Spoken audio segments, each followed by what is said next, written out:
रामकृष्ण हरी, स्वागत आहे प्रतीक्षाच रेसिपीमध्ये। आज आपण बघा मस्त असं पोट भरेल, टेस्टी असेल आणि हेल्दी देखील अशी एक रेसिपी बनवत आहे।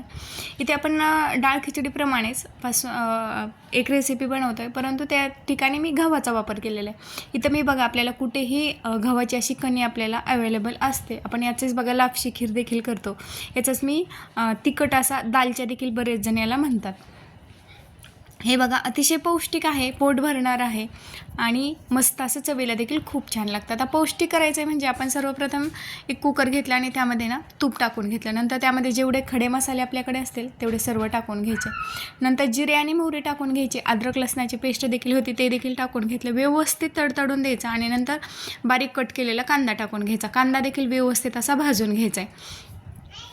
कांदा भाजत असतानाच मी त्यामध्ये हिरवी मिरची आणि लाल मिरची देखील टाकून घेतली। तुम्हाला जर एकच मिरची असेल त्यापैकी तुम्ही कुठलीही टाकू शकता। अगदी मिरची नसेल तर तुम्ही अगदी लाल मिरची पावडर देखील इथे वापरू शकता।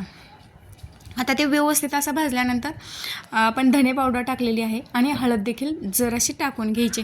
आता ते देखील व्यवस्थित असं भाजून घ्यायचं बघा। आता काय होतं, बरेच जण डाळ किंवा तांदूळ खायला नको म्हणतात। म्हणजे तांदळाचं तर बऱ्याच जणांना असं असते की वजन वाढतं आहे किंवा बऱ्याच जणांना डायबिटीस असतो आहे। तर अशा वेळी ना आपण या मस्त अशा गव्हाच्या खिचडीचा तिथे वापर करू शकतो। ते व्यवस्थित फोडणी भाजल्यानंतर मी त्यामध्ये टोमॅटो टाकलं, ते देखील व्यवस्थित असं भाजून घेतलं आणि नंतर जे गव्हाची आपण बारीक कणी घेतलेली होती ती देखील व्यवस्थित अशी भाजून घ्यायची। भाजल्यामुळे काय होतं तर त्याला प्रत्येक दाण्याला त्याच्यात तूप लागतं, त्याच्यामुळे ना मस्त अशी सुटसुटीत अशी आपली गव्हाची खिचडी तयार होते। वरून जराशी कोथिंबीर टाकून घेतली आणि ती देखील मी जराशी हलवून घेतली। आता त्यामध्येच ना आपण चवीनुसार मीठ टाकून घ्यायचं आहे, ते देखील आता व्यवस्थित हलवून घ्यायचं। आणि यासाठी हे शिजवण्यासाठी ना जास्त पाण्याची गरज नसते, कारण अगदी बारीक केलेले गहू असतात आणि त्याला पॉलिश देखील वरून केलेली असते। म्हणजे तांदळासारखेच त्याला प्रोसेस असते। तांदळ शिजवण्यासाठी जेवढा वेळ लागतो किंवा जेवढी पाण्याची क्वांटिटी लागते ना त्याच प्रमाणात येथे देखील त्याला आपण त्याच प्रमाणात पाणी टाकलेलं आहे।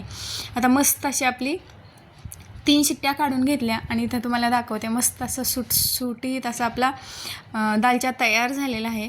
खाण्यासाठी देखील खूप पौष्टिक आहे आणि पटकन पोट भरतं आणि जास्त वेळेनं भूक देखील लागत नाही। बघा आपण राईस वगैरे खाल्ला तर त्यानं पटकन आपल्याला भूक लागते, परंतु हे जर खाल्लं ना हे शेवटी काही केलं तर गव्हाचं आहे, त्याच्यामुळे लवकर भूक देखील लागत नाही। मस्त अशी आपली गव्हाची खिचडी तयार झालेली आहे। ही रेसिपी तुम्हाला कशी वाटली ती मला कमेंटमध्ये नक्की सांगा आणि जर तुम्हाला ही रेसिपी आवडलीच असेल तर लाईक, शेअर आणि सबस्क्राईब करायला विसरू नका।